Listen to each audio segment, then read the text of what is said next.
बीडमधली जी दंगल होती, ती आपण घडवली गेली असा आरोप आपल्यावर होत आहे. जरांगे पाटील स्वतः हा आरोप करतायत आपल्यावर.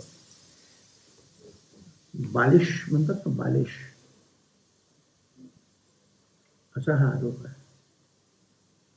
छगन भुजबळ त्या बीडमध्ये जाऊन एवढी दंगल करू शकतो का?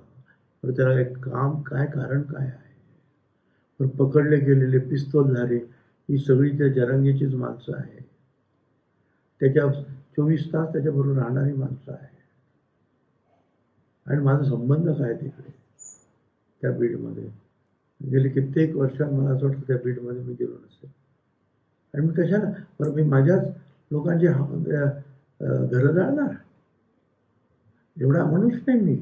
ज्या पद्धतीनं त्यांनी जे केलं एवढा मनुष्य नाही. 57 वर्ष झाली राजकारणामध्ये, वेगवेगळ्या आंदोलनामध्ये मी गेलो, परंतु मी जीव धोक्यात घालून आंदोलन केलं.